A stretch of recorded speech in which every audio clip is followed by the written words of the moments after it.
Christopher McNabb, who is facing charges for the murder of his 2-week-old child in Covington, Georgia. After the child's mother reported the baby missing to police, local law enforcement immediately launched a search. Later that night, McNabb is seen in front of TV cameras begging for his child back. I want my kid back, man. That's my child, man. I want my kid, man. The next day, the child's body was found in a nearby wooded area. The cause of death was blunt force trauma to the head, which was later ruled a homicide. McNabb was arrested and charged with the murder of his own 2-week-old baby. After he was found guilty, we now move on to the sentencing. McNabb can then be heard claiming his innocence. I'm innocent. I didn't do it. I've maintained that the whole time. I would never do this. That's all I got to say. I would never do it. I'm innocent. And now the judge lets McNabb unknowingly choose his own sentence. You claim you're innocent, so you tell me what sentence the man or woman that you claim did this should receive. If you ever find out who did them, they deserve to be under the jail. Okay, so they ought to get the maximum sentence. Most definitely. Okay. On the crime of malice murder, I sentence you to life in confinement without parole. On considering the death of another, I sentence you to... After McNabb was handed down the max sentence, he was moved to Hays State Prison in Tryon, Georgia, where he is serving his life sentence. This is Franklin Williams, who is convicted of multiple felonies, including armed robberies and fleeing police in Cleveland, Ohio. Again, I'm going to interrupt. Mr. Williams, listen to me. I'm going to gag you in 1 second. Williams conducted 3 armed robberies before leading police on a high-speed chase. He was later arrested and convicted. Now, at his sentencing, Williams would not stop talking, despite more than a dozen warnings from the judge. That means zip it right now. Does that make sense?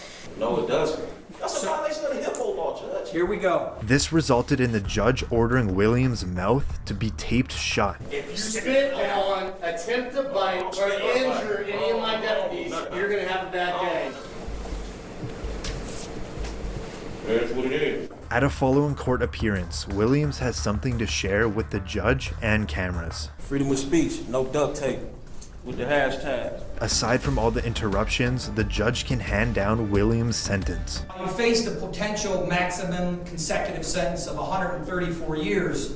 I ordered a 24-year sentence. After Williams received a 24-year prison sentence, the judge later apologized for the duct tape and threw out that sentence. He then appointed a new judge, where she sentenced him to 33 years behind bars.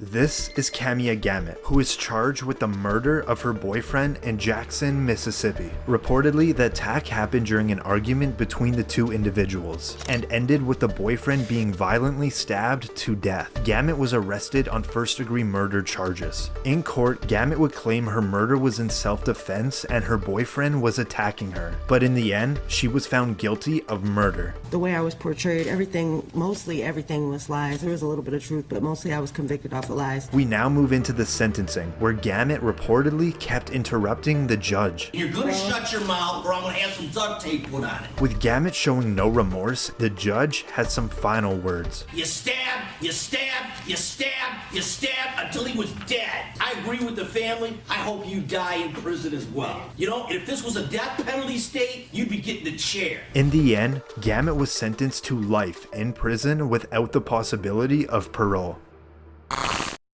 This is Kimberly Kessar, who is charged with the murder of her coworker in Nassau County, Florida.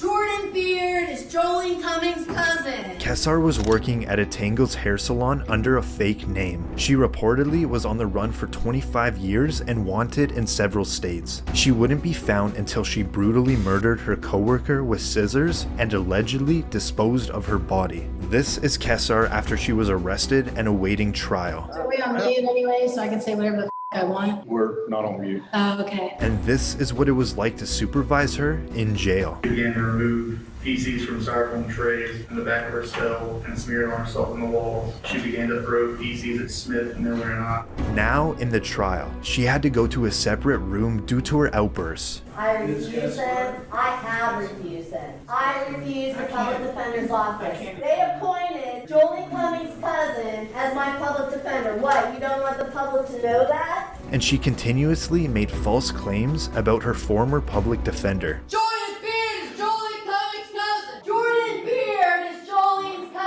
She was later found guilty of first-degree murder and was sentenced to life in prison without parole.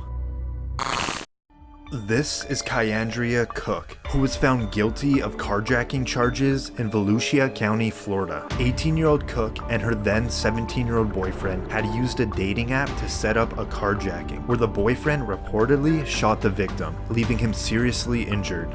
After fleeing the scene and being on the run, the pair attempted another carjacking just 2 days later, but they were arrested. Now in court, Cook stands in front of the judge for her involvement in the theft and shooting. Keeps you guilty of all 3 charges, sentence you to 20 years in state prison.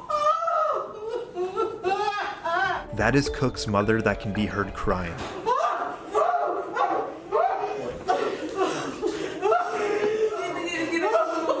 Reportedly, the reason for this very emotional outburst is there was a miscommunication with the assistant public defender, where Cook and her mother thought she wouldn't face any prison time.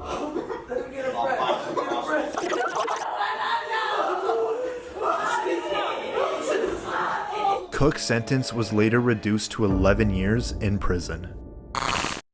This is Jacob Morgan, who at 17 years old was found guilty of setting a house fire that killed a family member in Rock Hills, South Carolina. Morgan was left alone to look after his 14-month-old stepbrother, and reportedly, prosecutors said Morgan intentionally set the fire that killed his family member. In court, Morgan is at a probable cause hearing. Listen as the judge speaks. So therefore, I am going to find that there is probable cause to charge the individual General Sessions Court for more charges.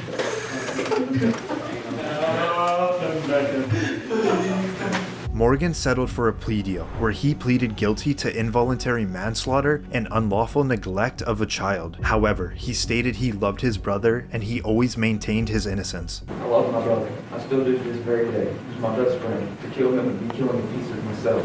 And I just wish I could have gotten to him in time. Morgan was sentenced to 15 years in prison, but after serving only 7 years, he reportedly was released.